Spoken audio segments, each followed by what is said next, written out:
iteka n'umunezero ntangere vyo gusubira kubana namwe banywanyi bacu mubana natwe mu makuru n'ibiganiro vya misi yose tubandanya gushikiriza kuri numbonesha kure yacu kandi yanyu Muhuza TV.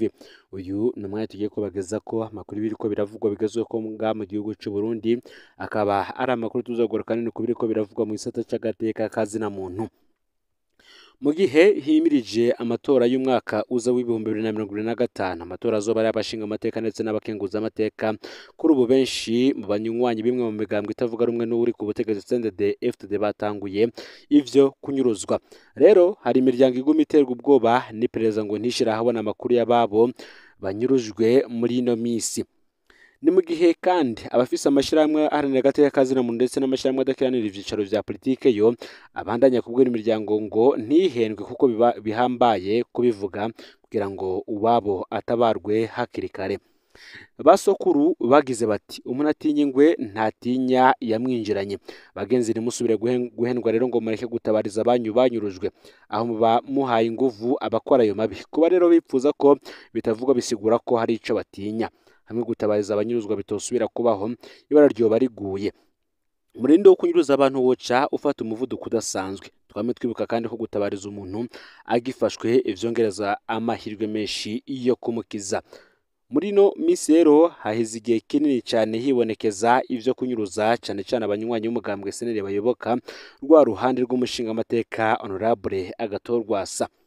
Bamwe bati ese abanywanyi b'umugambwe SNL bariko baranyuruzwa nande? Reka tubigaruke ko ndagoye kaze rero muri ano makuru aho dukurikirana uherereye abari mu ntara zigize ubumanuko, ubuseruko, uburaruko ndetse n'uburengero, abari mu bisagara bitandukanye, abadukurikirana baherereye mu bihugu bigize akarere ka Afurika y'ubuseruko, abari ku mugabane wa Afurika ndetse no makungu ya kure. Mwese ndabaye kaze muri ano makuru.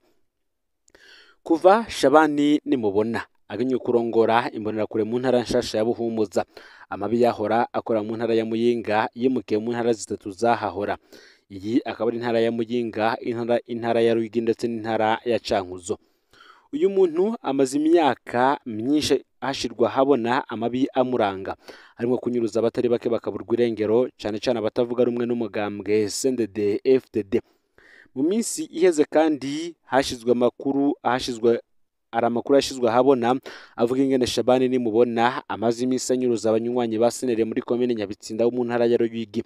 Ubu naho tugiye kubasangiza amarorerwa ariko arakora muri komine Mishiha yo mu ntara ya Cankuzo. Muri iyo komine n'umukuru wa SNL mw'ikomine yaranyurujwe, imiryango nayo yatewe ubwoba ko uzobivuga nawe azoca anyuruzwa.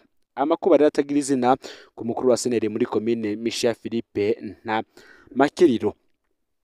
Ivyashikiye Philippe Ntamakiriro n'umuryango wiwe birarengeje urugero mu gihugu citwa ko gifise abagitwara. Hari ku mugoroba w'igenekerezo 16 ukwezi kw'icenda uyu mwaka w'ibihumbi 2024 isaha 3 z'ijoro. Philippe Ntamakiriro yari mu rugo iwe ku mugwa mukuru wa komine Mishiha mu ntara ya Cankuzo. Philippe asanzwe ari warongoye umugambwe SNL muri iyo komine. Ayo masaha rero niho yumva abaje ku rugo rwiwe bamusaba gusohoka. Philippe aravyanka. Niho baca batangura kubomora umuryango w'inzu. Baruhuka bawusenye barinjira. Cari gifyo c'imbonerakure n'abandi bambaye umwambaro w'igipolisi. Abaryango ba Philippe Ntamakiriro barakoma induru babura gitabara. Philippe Ntamakiriro ahamagara musanire wa komine Mishiha Frederic Nzoyisaba aranka kumwitaba. Yongera arahamagara buramatari wa Cankuzo Boniface Banyiyenza ko nawe nyene aranka kumwitaba. Ako kanya babantu baciye bacakira Philippe Ntamakiriro bamwuriza imodoka yo mu bwoko bwa Toyota Prado yirabura ifise iyo bitabona. Babaramujanye. Imparati z'iyo modoka zazinyegeje n'igitambara. Uwo mugoroba nyene umwe mu ndongozi za SNL mu ntara ya Cankuzo baratabaje umukuru w'umurwi w'igihugu ujejwe agateka kazina muntu Sixte Nimuraba. Uyu we yaremeye ko agiye gukurikirana kino kibazo ariko nta nitangazo ryo kumutabariza yakoze. Umuryango wa Philippe Ntamakiriro wasigaye uriko uraterwa ubwoba ko hamwe wohirahira ugashira habona ivyabaye uzokwibonera ko kugeza uyu munsi nta gakuru ka Philippe Ntamakiriro. Naho kandi habayeho n'indi nyuruzwa ridasanzwe ya Elias Niyonsaba na Vincent Binguye neza. Ibi byo bikaba byarabaye mu kwezi k'umunani ku mutumba wa Mwiruzi muri komine Mishanyene. Uyu yaranyurujwe abanywanyi babiri ba seneri Elias Niyonsaba ndetse na Vincent binguye neza batazira Shakira. Bano banywanyi ba seneri basanzwe ari n'ababanyi kuri uwo mutumba. Nk'uko vyahavuye bigenda mu inyuruzwa rya Filipo Ntamakiriro, abo bagabo babiri nabo nyene bakuwe mu mihana yabo hagati y'isaha 2 ndetse n'isaha 3 z'ijoro. Bajanywe n'imodoka kamyonete Toyota Hilux double cabine yera ifise ibiyo bitabona. Abanyagihugu bibajije ko ari imodoka yo gutwara iperereza mu ntara ya Cankuzo, Renova Ntungica Impaye. Bukeye imbonerakure nibwo zagiye gutera ubwoba imiryango y'abanyurujwe ko hamwe ayo makuru yoboneka ku mbuga ngurukana bumenyi bazoca banyuruzwa nabo nyene. Kuba iryo terabwoba ryarakozwe nk'imbonerakure ni ikindi kimenyetso ko iryo nyuruzwa rishobora kuba ryaravuye mu burongozi bw'imbonerakure ngaho nyene. Ni mu gihe bivugwa yuko Shabani nimubona ariwe ari ku isonga ry'amabi yose ariko arabera muri iyo komine. Amasoko yacu yo mu ntara ya Cankuzo yatubwiye ko aya mabi yose ariko arakorwa na Shabani nimubona arongoye imbonerakure mu ntara nshasha ya Buhumuza, afatanije n'abatwara iperereza be n'abajejwe intwaro mu Cankuzo. Aya masoko yemeza ko umunsi w'inyuruzwa rya Filipo Ntamakiriro, Shabani nimubona yari mu Cankuzo ari kumwe n'utwara iperereza mu ntara ya Muyinga, Wilson Nzisabira. Aba bose rero bagumye baboneka mu modoka Toyota Prado yirabura yari ifise imparate itangurwa na IT. Amasoko yacu akavuga ko iyo modoka itazwi mu Cankuzo.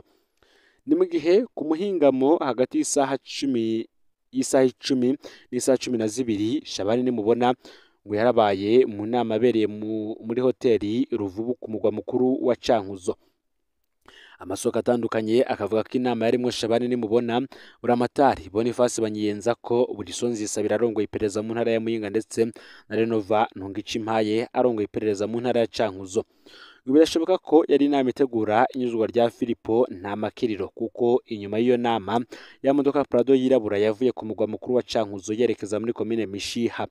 Hari isoko ryemeza ko imbere y'iyo modoka hagumye ipikipiki bishoboka ko ariyo yari igiye kwerekana umuhana wa Filipo Ntamakiriro. Bamwe bati ese ninde azohagarika amabi yose akorwa na Shabani nimubona? Ninde azohagarika uyu muvuno wo kunyuruza abantu bakaburwa irengero mu Burundi? Ese ya leta yitamvye yoyo yoba yaragiye hehe? Ni mu gihe kandi benshi mu baharanira agateka kazina muntu bavuga ko inyuruzwa rikorerwa abo mu mugambwe seneri cyane cyane ababo ku ruhande rwa Agathon Rwasa n'ubundi rimaze igihe kinini ryibonekeza. Bamwe bakavuga ko imyaka 4 irumanye iperereza ritavuze iyo yashize abanywanyi 5 ba seneri bo muri komine Kiganda. Hari ku igenekerezo y'umunani Gitugutu umwaka w'ibihumbi 2020 intwaro ya President Ndayishimiye yari ikini nshasha. Abarundi bari bafise icyizere ko President Ndayishimiye yari aje guhagarika amabi yaranze intwaro ya Perezida Nkurunziza na cyane cyane bijanye no kunyuruza abantu bakaburwa irengero. Gerard Ndayisenga yari ikimenyetso cy'ayo mabi adasanzwe y'intwaro ya Nkurunziza. Uyu niwe yatwara iperereza mu ntara ya Mwaro. Ababonye anyuruza abanywanyi 8 ba seneri izuba riva abibwiye ko Ndayisenga arimo bashaka gucafuza neza. Ari mu bashaka gucafuza neza abari biteze ko azobihanirwa. Abarundi ntibari bazi ko intwaro ya Ndayishimiye ngo nayo yari izanywe no kumara abantu. Ubu abarenga 120 baramaze kunyuruzwa n'inzego z'iperereza. Nta numwe arigera abihanirwa. Ubutegetsi bwibera mu gace rero nk'uko vyari ku ntwaro ya Nkurunziza. Inkuru reka tugaruke ku nyuzwa y'abanywanyi ba seneri. Iryo bara ryaguye mu gatondo hafi isaha 4 ku hoteli bita Giti ku mugwa mukuru w'intara ya Mwaro. Ico gitondo hari hategekanijwe inama y'abamenyesha makuru. Ivyo zabaye abatari bake babona barumigwa. Aho hantu hari hahuriye abanywanyi ba seneri 8 bose bava muri komine Kiganda wo mu ntara ya Muramvya. Ariko babiri muri bo bariko bakorana n'iperereza. Uwabatumye ko yari witwa Jean Marie Ntakarutimana yahoze agwana muri FNL. Uyu kandi yanahoze mu gipolisi cy'u Burundi. Uyu niwe yakoranye na Gerard Ndayisenga mu guta mu mutego bano bantu. Mu gihe abashikindwi bari bicaye basangira, niho Gerard Ndayisenga yahashika n'umurwi w'abapolisi.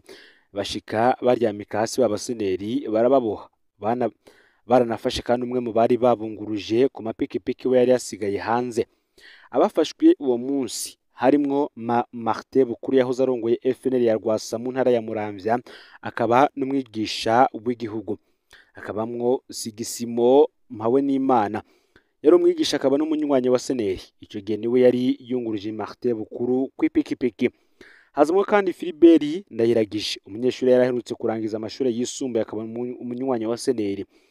Hazamwo Gervais Nteziryayo wahoze ku rugamba yasubijwe mu buzima busanzwe akaba n'umunywanyi wa seneri. Harimo kandi Arcade Nimubona umunywanyi wa seneri, Tito Nsavyimana umunywanyi wa seneri, ndetse na Jean Marie Ntakarutimana yari yitwa umunywanyi wa seneri ariko akaba yakorana n'iperereza. Abafashwe bajanywe na kamyonete Toyota Hilux double cabine zifise ibiyo bitabona. Mu mwanya wa mbere Jean Marie Ntakarutimana yarafashwe mu bandi, ariko atamisi ihaciye uyu yaciye yitahira muhira. Mu nyuma arasubira aranafatwa amara igihe anyegejwe, ariko ubu yarasubiriye kuboneka muhira ntaco yinona. Abafashwe bacishijwe i Bujumbura ku cicaro c'iperereza, umugoroba ugeze baca bajanwa ku Rusizi mu ntara ya Cibitoke. Umwe muri bo Tito Nsavyimana yarashoboye kurokoka yita mu Rusizi yambaye amapingu.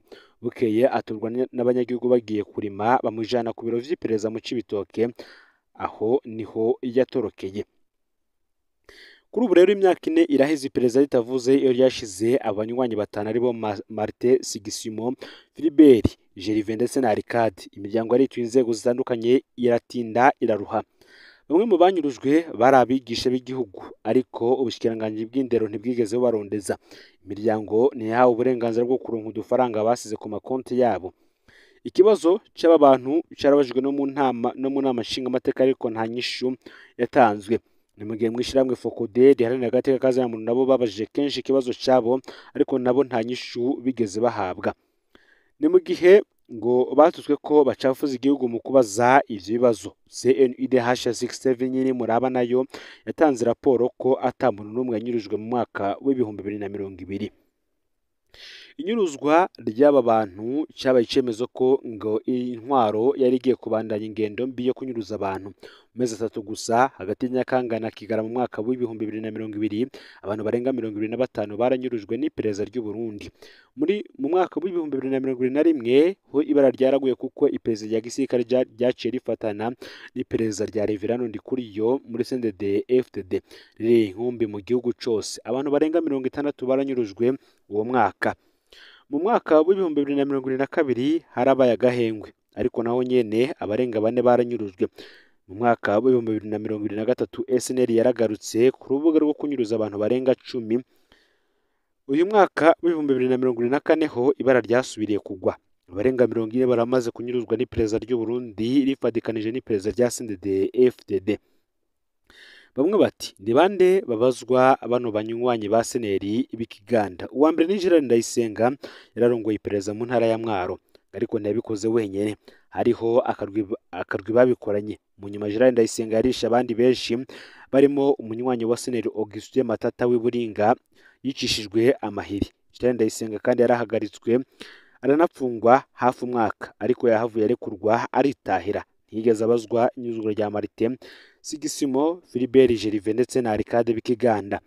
Wa kabiri ngabazwa bano bantu ni Colonel Alfred Innocent Museremu yatwara iperereza mu gihugu hagati, yari DDI. Uyu niwe yagaba Gerard Ndayisenga, niwe kandi yatanga uruhusha rw'amabi yose Gerard Ndayisenga yakora. Museremu nawe ntarigera abazwa iyo yashize zino nzira karengane. Uwa gatatu bakavuga ko ari General Defonse Habarurema atwara iperereza ry'u Burundi, urwego arongoye rubandanya kwihinganda atacamira. Hejuru ari Defonse Habarurema hari Perezida Ndayishimiye ngo nawe nyene ngo arinumiye, mu gihe vyinshi bivuga yuko iyi ntwaro yiwe ariko ariyo iriko iranyuruza abantu benshi cyane batandukanye. Ngawe rero amakuru yaragezwe ko muri kano kanya aho uri hose rufise ndetse subscribe canke sabone niba utari wafite ko kugira ngo tucikanwe n'adushikiriza usangize ano makuru bagenza aho bari hose kugira ngo nabo baje barabo mu bambere bashikirwa n'abiriko biravugwa bigezwe ko nga mu gihugu cy'u Burundi. Yo bayaba ariko ravuga mu gateka kazina muntu imigenderanire n'andi makungu ndetse n'ibindi vyinshi bitandukanye biriko biravugwa irya nino mwisi. Nandi menshi rero turiko turabategura ntimuze kuja kure. Numpuza TV, Imana ibahezagire mu bikorwa byanyu vya misi yose muriko mu orakora.